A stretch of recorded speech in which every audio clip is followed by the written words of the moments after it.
Maka hadis ini barakallahu fikum telah kami sebutkan sanadnya tadi Hasan li ghairi karena Hujr ibnu Hujr majhul dan Abdurrahman As-Sulami majhul. Maka dari dua jalan ini bisa naik kepada Hasan li ghairi. Dan begitupun pendalilan di dalam hadis banyak, kita ringkas saja karena waktu tidak menginginkan untuk menyebutkan semuanya. Maka kita berikan hadis yang kedua, hadis yang datang dari berbagai jalan. Yang masyhur jalan dari riwayat Imam At-Tirmidzi dari Abdullah ibni Amr ibni Al-As. Berkata Rasulullah sallallahu alaihi wa ala alihi wasallam, "Sataftariqu ummati ila 73 firqah, kulluha finnari illa wahidah." Faqila man hiya ya Rasulullah? Qala ma ana alaihi wa ashabi. Hadis yang masyhur diriwayatkan oleh Imam At-Tirmidzi dari Abdullah bin Amr bin Al-As yang maknanya bahwa kaum muslimin akan terpecah menjadi 73 kelompok. Semuanya di api neraka. Ini yang menjadi poin. Kulluha finnar illa wahidah, kecuali satu saja yang selamat. Maka ditanyakan, siapa yang selamat itu wahai Rasulullah?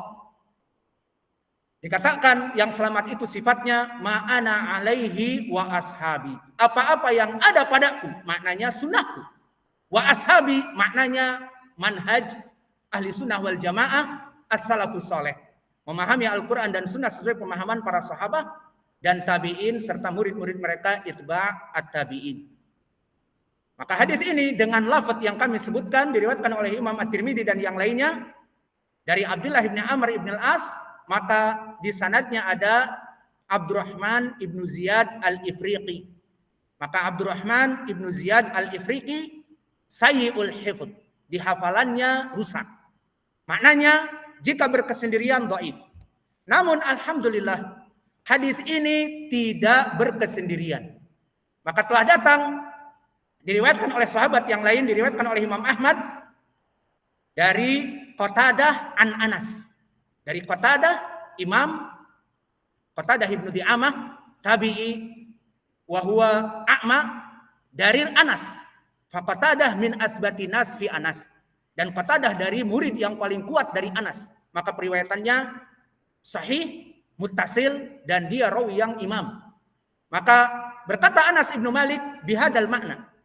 Sataftariqu ummati, kata Nabi, ila 73 firqah kulluha finar illa wahidah. Faman hiya ya Rasulullah? Di sini lafadznya semakna. Apa? Hum al-jamaah.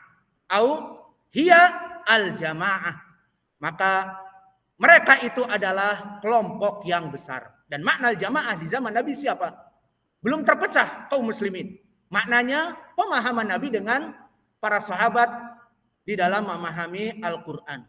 Maka di sini sanadnya sahih dari Qatadah, dari Anas. Dan begitu pun diriwayatkan dari sahabat yang ketiga dari Abi Umamah, diriwayatkan oleh Imam Ibnu Abi Syaibah dari Abi Ghalib an Abi Umamah. Dan Abu Ghalib saduq hasanul hadis yang maknanya sama. Namun lafadznya akan terpecah umatku menjadi 73 golongan, semuanya di api neraka kecuali satu yang masuk surga. Man hiya ya Rasulullah? Qala as-sawadul a'dham. Dan makna as-sawadul a'dham, mereka adalah kelompok yang besar. Idan makna dari tiga lafaz di sini di hadis riwayat Anas al-jamaah. Di hadis riwayat Abu Umamah al-Bahili as-sawadul a'dham, kelompok yang besar. Dan di lafaz yang ketiga dari Abdullah bin Amr bin Al-As yang dhaif tadi, ma'ana alaihi wa ashabi, maknanya apa-apa yang ada padaku dan para sahabatku, itu juga jumlah yang besar pada zaman Nabi. Belum ada terpecahnya umat. Maka semuanya saling mendukung, bisa menjadikan hadis ini sahih li ghairi. Dan ulama ahli sunnah al-muhaddithun, mereka mensahihkan hadis ini illa man, mereka kelompok Ikhwanul Muslimin. Kelompok Ikhwanul Muslimin, maka mereka mendhaifkan hadis ini. Kenapa? Karena hadis ini menyelisihi dari kaidah mereka. Al-Ikhwanul Muslimun alladzi qala fihim syekhuna al-Ikhwanul Muflisun.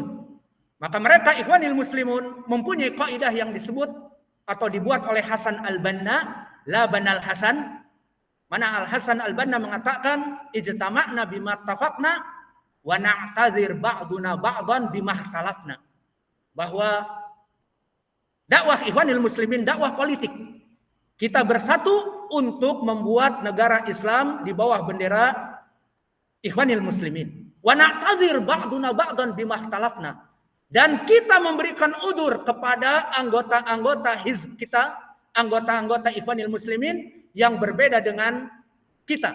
Ada yang sufi, ada yang ikhwani, ada yang sufi, ada yang khariji, ada yang syi'i, rafidi, ada yang al-ash'ari dan sebagainya.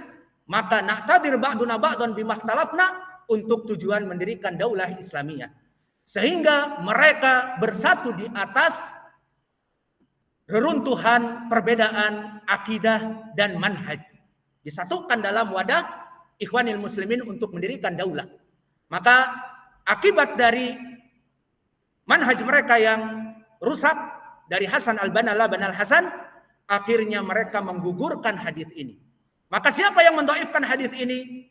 Pertama, yang masih hidup Yusuf Ibni Abdillah Al-Qardawi, dan dari gembong Ikhwanil Muslimin. Dan begitupun Muhammad Al-Ghazali, yang bukan Abu Hamid Al-Ghazali di zaman dahulu penulis Ihya Ulumuddin, bukan, tetapi Ahmad Al-Ghazali di zaman 90-an. Maka mereka pun berdua mendhaifkan hadis ini. Qala dhaif, limada mungkar, menyelisihi kenyataan yang ada. Maka mereka meyakini bahwa perbedaan di dalam umat ini adalah kebaikan, beristidlal dengan hadis ikhtilafu ummati rahmah. Ikhtilaf pada umatku adalah rahmah. Mahalu hadal hadis. Bagaimana kedudukan hadis ini? Hada haditsun la aslalahu. Ahsantum. Maka hadis ini tidak ada asalnya, namun dijadikan hujah oleh kelompok Ikhwanil Muslimin untuk membela kebid'ahan dan kesalahan mereka, dan mendhaifkan hadis yang sudah jelas sahih inda ulama ahlil fan. Bagi ulama ahlil hadis, mereka dhaifkan, tetapi mereka sahihkan hadis yang tidak ada asalnya karena hawa nafsu mereka. Maka inilah dari pendalilan Al-Quran dan Sunnah bahwa dakwah kita harus atamayuz, harus menjadi penjeda antara hak dengan yang batil. Maka sebelum kita tutup pelajaran ini, kita berikan dari tatbik. Bagaimana tatbiknya para ulama terdahulu. Banyak sekali asar-asar, namun kita tidak menginginkan asar. Maka lebih baik kita langsung kepada hadis Nabi, jika itu datang dari hadis. Maka telah datang dari hadis-hadis Nabi yang melaksanakan tatbik, bagaimana dakwah ini dibangun di atas atamayuz, di atas not small talking, ataupun di atas tidak berbasa-basi dengan kelompok ahlul bid'ah. Maka di antaranya dari tatbik amalan, kita langsung mengacu kepada ucapan Nabi lebih baik, meninggalkan asar-asar yang meskipun sahih, namun ucapan sahabat, ucapan para itba'ut tabi'i itu banyak. Namun untuk mempersingkat waktu, maka kita cukup dengan ucapan Nabi saja. Telah datang hadis min iddati turuq, dari jalan Anas ibnu Malik, dari jalan Abdullah ibnu Umar, dari jalan Aisyah, dari jalan Abu Hurairah, 4 sahabat. Berkata Nabi Muhammad sallallahu alaihi wa ala alihi wasallam, Al-Qadariyah majusun hadhil ummah, bahwa kelompok Al-Qadariyah atau Al-Qadariyah mereka majusinya dari umat ini. Dan mereka Al-Qadariyah ma'ruf mulai di zaman tabi'i. Dari mana kita mengetahui Al-Qadariyah di zaman sahabi? Sudah mulai ada di zaman Abdullah bin Umar. Antum bisa membuka Sahih Muslim. Di awal hadis, di hadis pertama Sahih Muslim, hadis yang menjelaskan tentang hadis Jibril, maka datang kafilah dari Irak bertanya kepada Ibnu Umar, indana amrun unuf, wahai Ibnu Umar, aku menanyakan kepada para sahabat yang masih hidup, Maka didapatkan Ibnu Umar dan dikatakan indana fi Iraq amrun unuf. Apa? Mereka menafikan qadar Allah Jalla wa Ala. Maka kemudian Ibnu Umar di hadis Muslim nomor pertama ini meriwayatkan rukun iman, disebutkan al-iman bil qadari khairihi wa syarrih. Kemudian meriwayatkan dari hadis bapaknya An Umar, hadis Jibril yang masyhur, di mana Jibril bertanya kepada Nabi, "Ya Muhammad, mal iman?" Dijawab al-iman billah dan seterusnya. Kemudian di akhirnya disebutkan al-iman bil qadari khairihi wa syarrih. Maka di sini menjadi pendalilan bahwa di zaman Ibnu Umar telah terjadi fitnah. Padahal masih ada sahabat dari Ma'bad al-Juhani. Maka maknanya di sini al-qadariyah mereka yang menafikan al-qadar. Ternyata Nabi Muhammad telah menyebutkannya bahwa kelompok ini akan dhahirah setelah meninggalnya, sesuai dengan hadis terdahulu dari Irbad. Man ya'is minkum ba'di fasayara ikhtilafan katsira. Ini dari pembuktian hadis Nabi bahwa jika aku meninggal dan kalian masih hidup, kalian pasti akan melihat kaum muslimin akan terpecah belah. Fa fi zaman Ibnu Umar datang orang-orang Irak, hunaka al-amru unuf indana Ma'bad al-Juhani bermadhab al-qadariyah. Maka dijawab oleh Ibnu Umar dengan hadis Nabi meriwayatkan dari bapaknya, tidak beriman seseorang kecuali harus beriman kepada al-qada dan qadar. Maka apa ucapan Nabi Muhammad telah mewanti-wanti tentang datangnya kelompok sesat ini? Al-qadariyah majus hadhil ummah, bahwa al-qadariyah itu adalah majusinya umat ini. Apa yang dikatakan oleh Nabi? In maradu fala ta'uduhum. Jika mereka sakit, awas, jangan kalian untuk menziarahinya. Wa in matu fala tashhaduhum. Jika mereka meninggal, jangan mengurusi jenazah mereka dengan mensalatkannya ataupun dengan membawanya kepada kuburannya dan sebagainya. Hadis ini datang dari 4 jalan tadi, dari berbagai sahabat. Meskipun semuanya dhaif, namun yasluh li syawahid wal mutaba'at wa yartaqi aqal syai' ila hasan li ghairi, dan telah disahihkan oleh Syekh Al-Albani, imam muhaddits di zaman ini, di Al-Mishkah bisa dilihat, juga di Zilalil Quran, fi Zilalil Jannah bisa dilihat. Maka disahihkan oleh Syekh Al-Albani rahimahullah. Maka lihat bagaimana tatbik tidak berbasa-basi dalam berdakwah. Di saat di sana ada kelompok ahlul bid'ah dan kita terus menyerukan kepada mereka untuk bertaubat dan menjauhi manusia dari pemikiran mereka, maka mereka jika sakit tidak boleh menziarahi atau mereka menziarahi kita. Dan saya masih ingat bagaimana syekh kami di saat sakit di Saudi menjelang wafatnya, datang gembong Ikhwanil Muslimin dari Hizb Al-Islah. Siapa? Az-Zindani, Abdul Majid Az-Zindani. Abdul Majid Az-Zindani, dia adalah Rais Ikhwanil Muslimin yang membuat partai oposisi dari partai pemerintah bernama Al-Islah.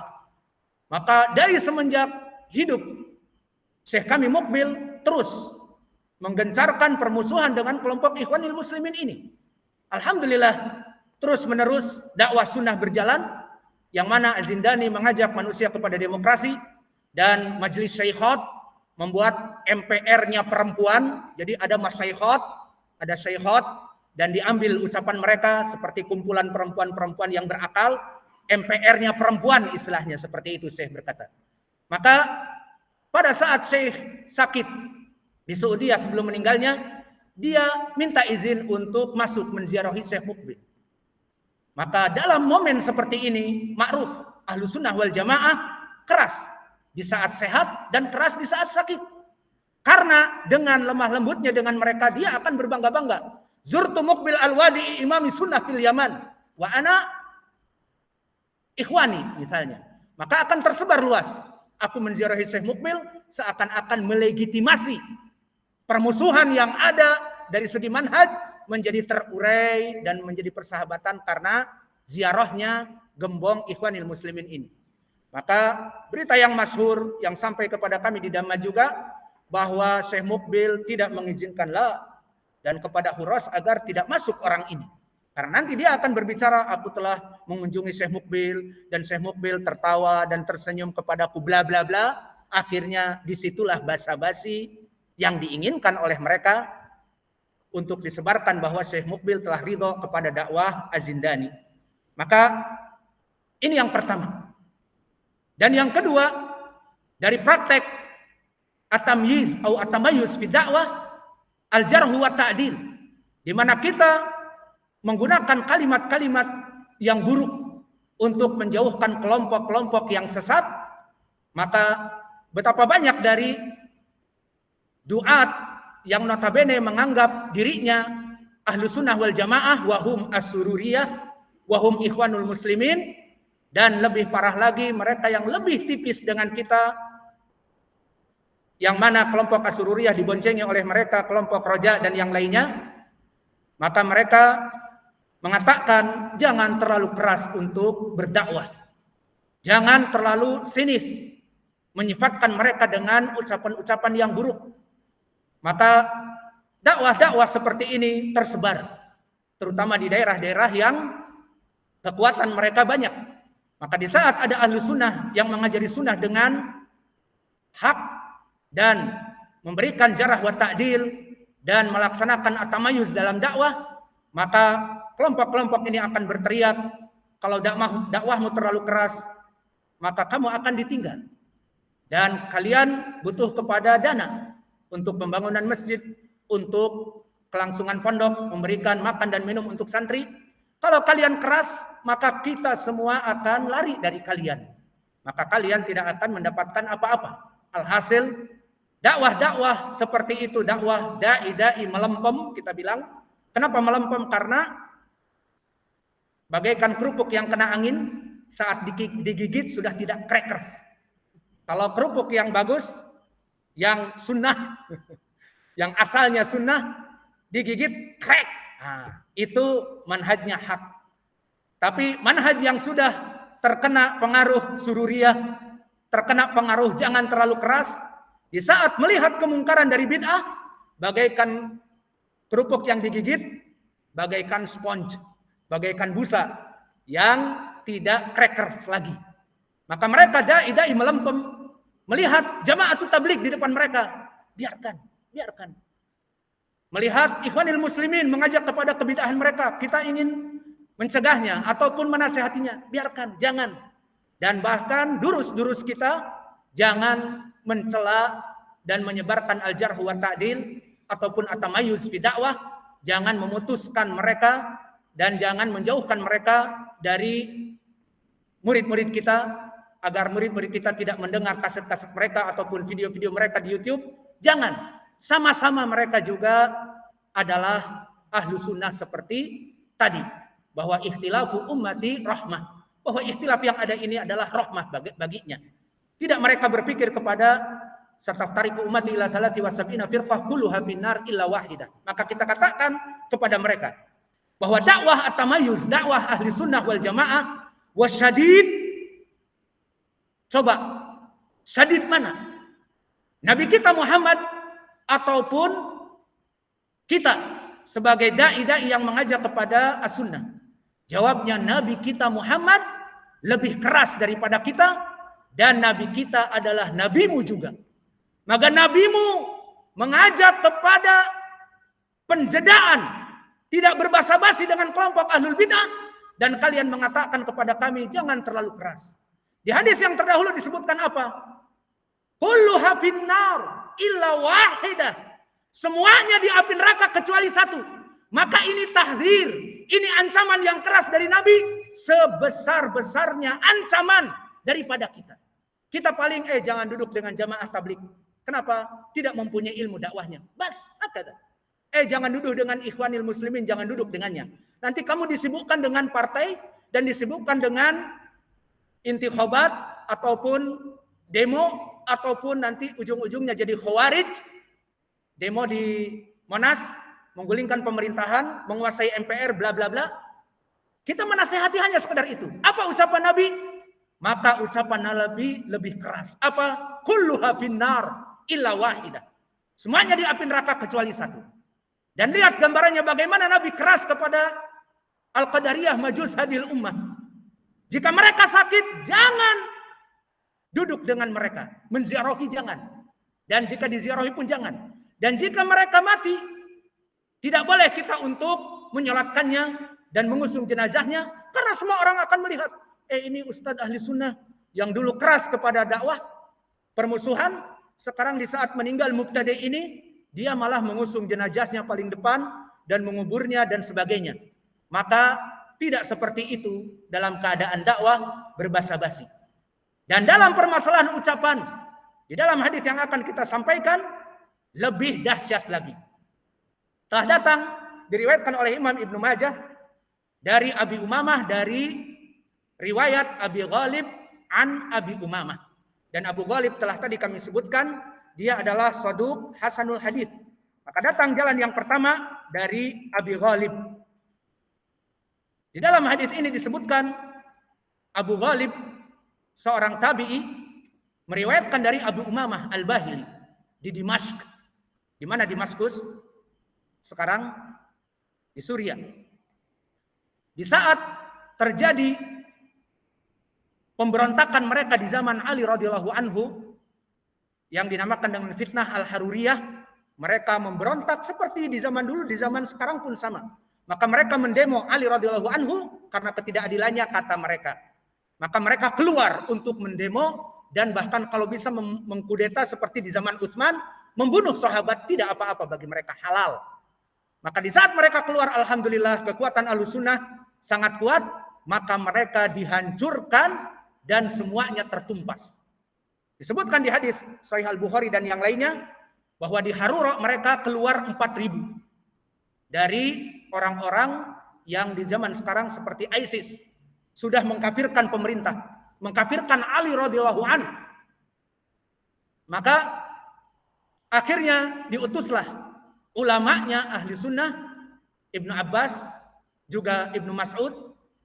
Akhirnya faraja'a alfan wa yabqa alfan.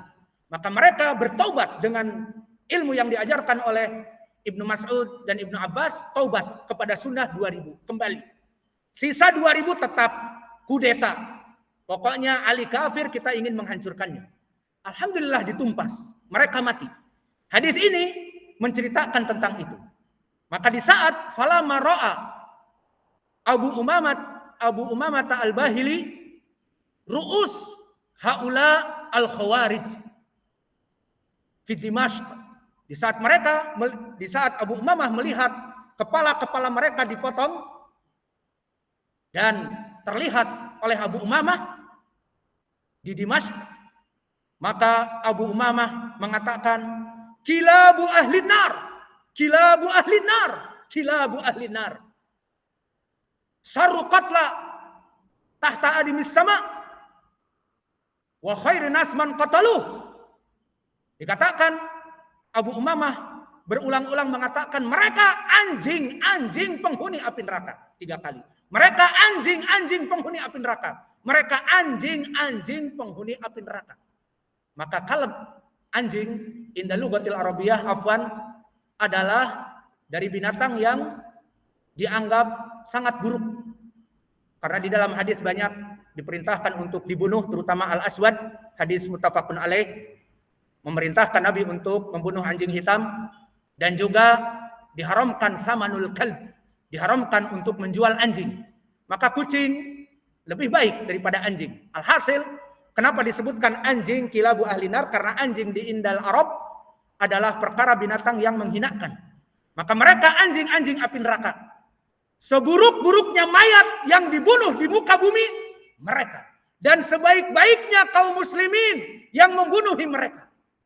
Maka disebutkan tentara Ali radhiyallahu anhu mereka sebaik-baiknya mukminin, dan mereka al-khawarij seburuk-buruknya bangkai yang dibunuh yang ada di muka bumi ini. Berkata Abu Ghalib dan para sahabat yang lainnya, min aina hada? Dari mana itu wahai Abu Umamah? Wallah, dia bersumpah, sami'tuha min Rasulillah sallallahu alaihi wasallam aktsar min marratain bal aktsar min salat. Aku mengingat ucapan dari Nabi, aku dengar lebih dari 2 kali dan lebih bahkan dari 3 kali. Maka hadis ini dari segi sanad yang kami sebutkan adalah hadis yang hasan. Dan di sana ada jalan yang lain diriwayatkan oleh Imam Ahmad dari jalan Sofwan ibnu Sulaim an Abi Umamah. Gantinya Abu Ghalib. Dan Sofwan ibnu Sulaim thiqah.